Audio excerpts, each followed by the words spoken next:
giving that, and cheat sheets is where it's at, man, like Mr. Kemper said. But always remember, they're not voting on you because you give a good speech.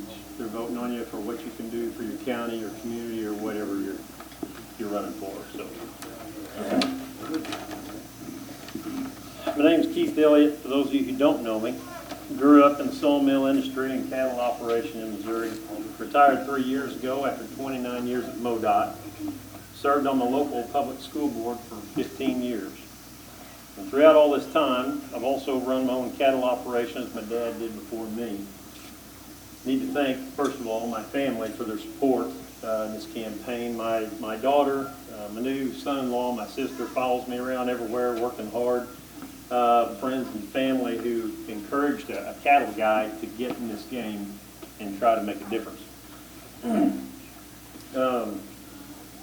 Always try to make clear, I tell everybody right up front, I'm not a politician. I don't want anybody to be mistaken me for a politician. I'm just a cattle guy who is sick and tired of where we're at as a nation, as a state. I think some of our biggest problems in this state and in every element of government, these career politicians have forgotten the chain of command and the order of things. They forgot who they work for. And they work for us. They work for you. So they begin to think they're on the upper end of this thing and they should be kowtowed down to. And so that's not how it should be.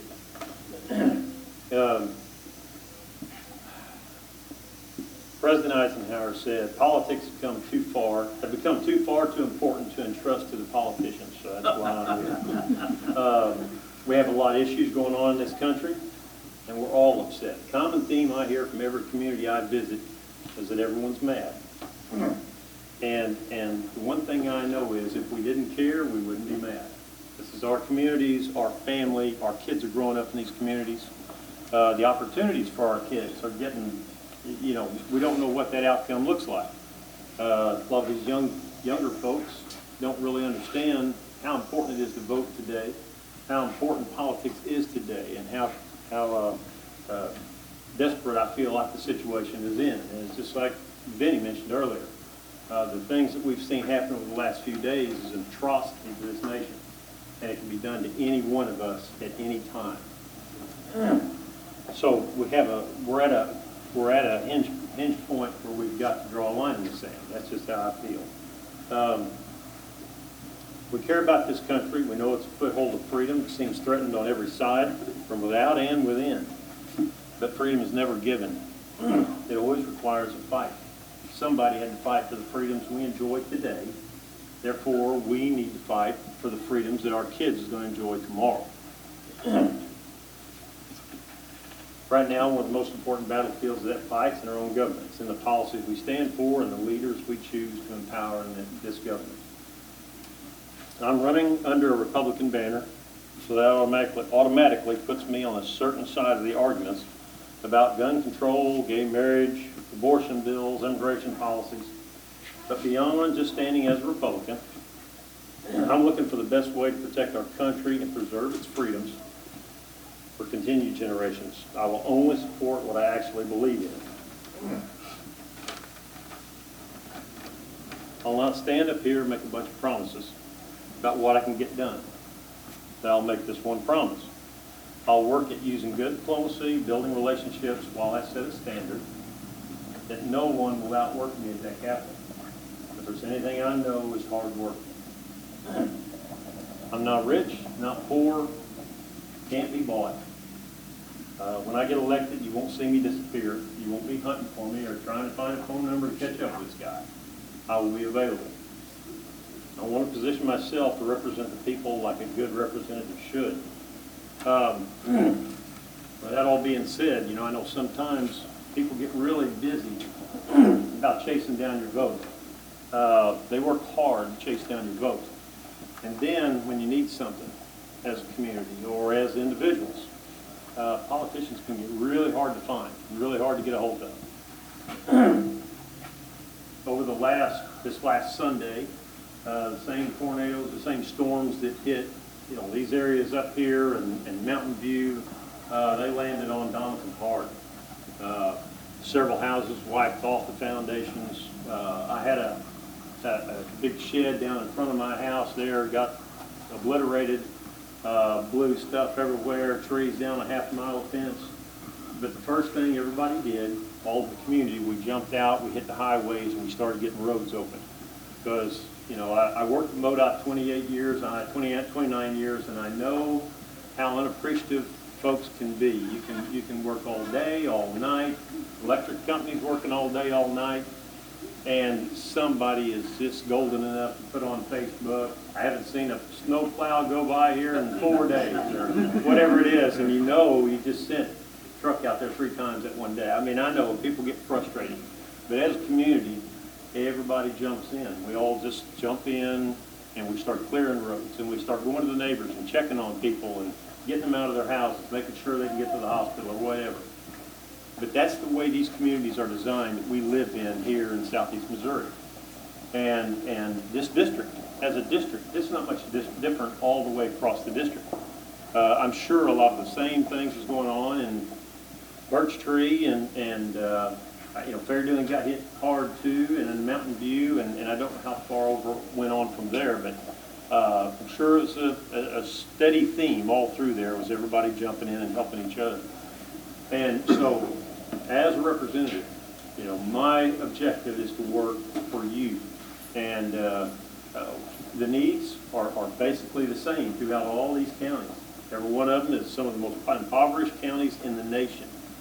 We have a lot of needs, we have a lot of hurts, and you know, just talking about the broadband, there are things that a lot of communities don't even think about being able to get Wi-Fi somewhere. They got it everywhere. And we go over the right hill, we don't have any service, may not have it for 5 miles. So, you know, those things are important to us, especially for folks needing emergency services or whatever it may be. So, those are the kind of things, like I said, all I've known all my life is hard work. This will be no different. And I will work for you all with everything I have in me and represent you with integrity. I won't sacrifice my integrity for anything. We're involved in a lot of foreign missions and ministry, and that's kind of our pride and joy, and our service to our God and our Creator is top priority. So anyway, with that, hey, thank you all. Thank you guys, the Republican Committee, for putting this together for us. It's amazing, and your self-sacrifice, we appreciate that. And just thank you all for having me. So God bless the great state of Missouri, and God bless you all. You know, it's kind of like when they came out and started hammering this COVID vaccine. The first thing they're going to do is scare you. They want to scare you to death. This imminent death is waiting for you around the corner if you don't take this vaccine. I think almost the opposite of what they've done with cattle is you know, people didn't, there's a lot of cattlemen here. It wasn't like you said, we didn't just go out and just look for something to give a shot to every day. I mean, we kept a medicine cabinet of the basics that we had to have, and something got sick, we took care of that. We'd give them a shot. Just like you would your kid, or take, you know, anything, you give them medical treatment. So then they started telling folks and convincing folks that, you know, if it was given a penicillin shot or a, you know, LA300 shot back at some point in time, there's going to be residues in that, and it's going to do this, and it's going to do that, and we, you know, I think all of us, we consider the residue timelines, you know, before you butcher something, before you take it to the sale. I always, if I give them a shot, this 30-day residue, I don't take it in. But I think ultimately, it's one more thing to make things harder on the cattlemen. If you notice, and everybody here does, because this is cattle country, this is rural America. If you look at the chicken farms, you know, there's a few people with a few chickens, but what you see is the chickens in barns, you know, stacked 100,000 into a barn, or however many piled into this barn. They're raised, and them things are jacked up and go from a little chicken to that big in just 6 weeks or whatever. They've got the hog market corner. There's a few people have a hog or two here and there, but the hog markets, all the hogs are sitting in big barns somewhere. They're shipped out at 10 days old, and people feed them, and so they've got a handle on those. You can capture those. You cannot do that with cattle. And so, in my opinion, I think that's why you have lunatics like Bill Gates, who wants to come out and build you some hamburger in a petri dish and try and get you to eat that and feed that as a, and say cattle is creating too much methane. So everything's against cattle. We've got to get rid of the cattle because they can't put them all in a building and control 100,000 mama cows in one building. But it's all about control. It goes back to control. And if they can get a handle on all these protein markets, then overnight they could take those protein markets and say, okay, this is what you got to eat and this is what we're going to feed you. It's just, I believe it's all about control. The federal government can pass this down. I have a good vet, probably most of y'all do too. He's good to work with, and they'll write you a script and you get what you need and keep going. It's just one more hassle. But now it's a fee you have to pay to the vet. You didn't have to used to pay. It's a fee, medicine's got higher, everything's higher. So calves are selling the highest they've ever sold, and the profit margin is still probably as low or lower than it's been in a long time. And so I'm seeing people sell out still left and right with calves selling higher than they've ever sold. So if you think about that, don't make sense unless you realize how high everything has gotten. They're just squeezing us out. That's just my philosophy. I think no foreign entity should own 1 square foot of Missouri soil, period. And that goes for the United States. I think it's ludicrous that we would let a foreign government or a foreign entity come in and buy our soil. They don't let us buy theirs. And so it's a slow, miserable invasion. And again, it ain't like they're just going and buying up rough timber ground. They're buying some of our most fertile, productive soil we have. And again, if they would ever just decide, and I don't know the exact acreage what they own at this point, but Sarah Huckabee has taken a hard stand just south of us here, and praise God for her that she did. I think they need to be given a certain amount of time.